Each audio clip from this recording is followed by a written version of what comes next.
बच्चों, किसी भी भाषा को अच्छी तरह से सीखने के लिए हमें उसे सुनना, पढ़ना, लिखना व बोलना पड़ता है। इसलिए आज मैं आपके लिए लोटपोट से एक मज़ेदार कहानी लेकर आई हूँ, जिसे आप मेरे साथ सुन व पढ़ सकते हो। हमारी कहानी का शीर्षक है नहले पे दहला, यानी जैसे को तैसा। भोला भालू ने जंगल में मिठाइयों की दुकान खोल रखी थी। उसकी मिठाइयाँ स्वादिष्ट भी होती थी और बिकती भी खूब थी। भोला भालू वास्तव में ही बहुत भोला था। अपने परिवार में तो क्या, आस पड़ोस में भी यदि कोई जानवर बीमार पड़ जाता तो वह रात दिन उसकी सेवा में लगा रहता। किसी के भी दुख में उसका मन दुखी हो उठता। कई जानवर तो भोला भालू की इस प्रवृत्ति का लाभ उठाकर उसे मूर्ख बनाने के चक्कर में रहते थे। असल में वह भोला अवश्य था, परंतु मूर्ख नहीं था। एक बार हरिया हिरण के घर कुछ मेहमान आने वाले थे। उसने सोचा क्यों न भोला भालू की दुकान से कुछ बढ़िया सी मिठाई लाकर रख ली जाए। सो वह उधर ही चल पड़ा। भोला भैया, कल हमारे यहाँ बहुत से मेहमान आने वाले हैं। एक टोकरी में अच्छी अच्छी मिठाइयाँ तो लगा दो। हरिया भाई, तुम तो जानते ही हो कि मेरे पास सभी मिठाइयाँ शुद्ध और बढ़िया होती हैं। हाँ, पसंद अपनी अपनी होती है। किसी को रसगुल्ले अच्छे लगते हैं तो कोई बर्फ़ी को देखकर मचल उठता है। अब जो तुम कहो तोल देता हूँ। इस पर हरिया हिरण ने भी उसी अंदाज में मुस्कुराते हुए कहा, जब तुम्हारी सभी मिठाई बढ़िया हैं तो फिर अपनी पसंद के अनुसार ही दे दो। ये बात है तो मैं भी तुम्हें ऐसी स्वादिष्ट मिठाइयाँ दूंगा कि तुम्हारे मेहमान भी याद रखेंगे। इस तरह वे दोनों बातें करते रहे और साथ ही भोला भालू मिठाइयाँ तोल तोल कर टोकरी में जमाता रहा। लो हरिया, तुम्हारी मिठाइयों की टोकरी तैयार हो गई। ये देखो, ये रही टोकरी। कितने रुपए बने? हरिया हिरण ने पूछा। केवल 80 रुपए। भोला के मुंह से 80 रुपए सुनकर हरिया कुछ उदास सा हो गया। क्या बात है भैया, परेशान क्यों हो गए? मिठाई के भाव मैंने अधिक नहीं लगाए हैं। नहीं नहीं, ऐसी बात नहीं है। असल में अभी मेरे पास केवल 50 रुपए ही हैं। तुम ऐसा करो, ये रुपए रख लो। मैं शाम को आकर तुम्हारे बाकी के 30 रुपए देकर यह टोकरी ले जाऊंगा। इस पर भोला भालू बड़ी आत्मीयता से बोला, कमाल करते हो हरिया, तुम मिठाई ले जाओ, रुपयों की चिंता मत करो, बाद में दे जाना। नहीं नहीं, मैं उधार तो नहीं रखूंगा। मिठाई तो पूरे रुपए चुकाने के बाद ही लेकर जाऊंगा। कहने के साथ ही हरिया हिरण ने अपने पास वाले 50 रुपए भोला को दिए और चला गया। उधर लिचड़ नाम का लोमड़ छिपा हुआ ये सब देख सुन रहा था भोला की और हरिया हिरण की बातचीत। वह सदा इस चक्कर में रहता था कि किस प्रकार दूसरे जानवरों को मूर्ख बनाकर अपना उल्लू सीधा करें।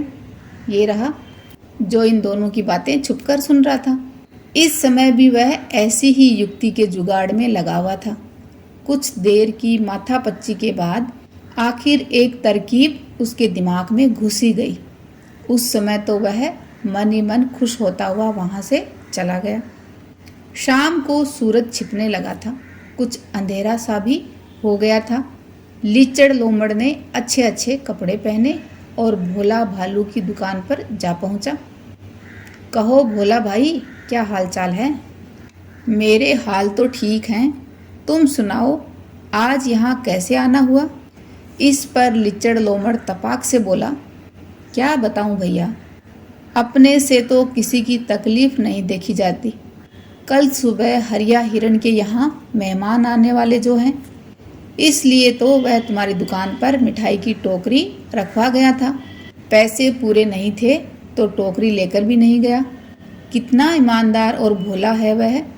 मुझसे बोला, तुम बाकी के 30 रुपए अपने पास से देकर मिठाई की टोकरी ले आओ, मैं तुम्हें पैसे बाद में लौटा दूंगा। सो ये लो तुम्हारे बाकी के 30 रुपए और टोकरी मुझे दे दो। लीचड़ लोमड़ की बात सुनकर भोला भालू जाने कौन से विचारों में खो गया था। लीचड़ के दोबारा टोकने पर ही उसका ध्यान भंग हुआ।